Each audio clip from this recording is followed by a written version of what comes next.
Before moving to Lancaster, didn't know anything about the city, but the first thing that struck me was just how much of an amazing music scene the city's got. We were talking about how we can double the number of cooperatives in Britain, and then I hear about the council I'm a member of actually evicting and potentially closing down a cooperative. The minute I heard about it, it was just so wrong that I knew I had to do something about it. It's a very important part of Lancaster's musical history. I've always grown up going to see products of the music co-op, and I just think the council doesn't know what Lancaster's going to be losing if this goes. Since the music co-op began, we have supplied affordable rehearsal rooms, recording studio and equipment hire to nurture homegrown talent and supply centre for communication and self-learning.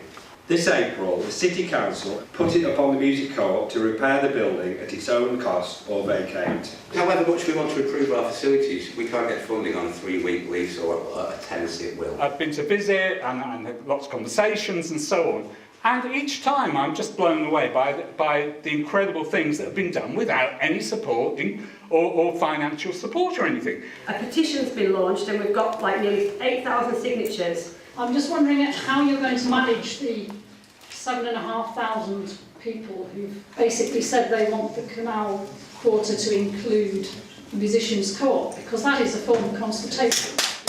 We have a duty to make sure that people who use a building are safe, and we can't rush into this.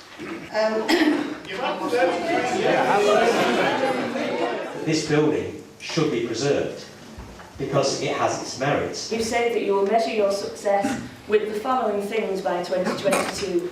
You'll measure your success with a regenerated Lancaster city centre, with growing local economy, with more local jobs and people in employment, with more new businesses and investment in our district, with more successful businesses, more visitors and greater spend, increased perception of the district as a place to visit, reduced antisocial behaviour, more people involved in volunteering and community activity, more people being satisfied with the district as a place to live. And I believe the Musicians Co-op can help to achieve this picture of success. We have always had plans to create a 300 capacity venue as part of our development strategy. This would put Lancaster on the touring map for many musicians who at the moment bypass the city and head straight for Preston, Manchester, Carlisle and Glasgow. I first started at Lancaster Music Co-op when I was 15 years old, so the co-op was vital that it provided us with space and musical equipment at prices that even we could afford. We were signed up by a record company and we went to London to work with one of the industry's top producers in a state-of-the-art recording studio. That producer, who recorded some of the most iconic albums of the 90s, was Paul Tipler. A man we later discovered was from Morecambe, who had started his career, guess where at? Yeah, Lancaster Music Co-op. These are the bands that are practiced in the Music Co-op, or some of them. We're not some kind of fame academy, churning out pop stars. We're simply somewhere for people to discover their own creativity without being told how to do so. If we give a subsidy, we need evidence of best value. I reckon the subsidy is about £300 a year.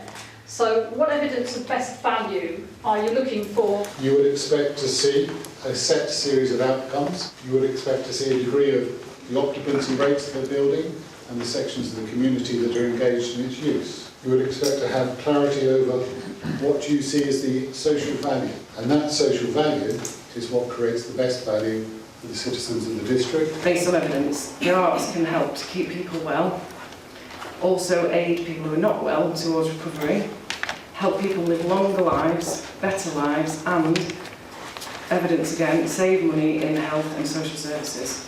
It is not hyperbole to state that the Lancaster Music Cooperative has been integral to the Lancaster music scene and as a direct consequence to the Lancaster Music Festival.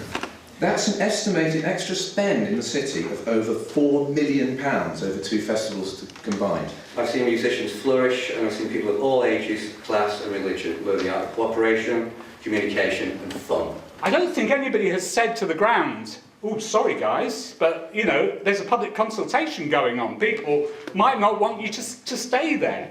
Why is the Musicians Co-op any different, being treated any differently to the Grand? 33 years. Doesn't that say something? They're not fly-by-night, are they? If you'd like to see your city remain as a vibrant, artistic and cultural landmark, please show support. Vote to revoke the notice to quit. All those in favour of the motion, please show. I think the vote is unanimously carried.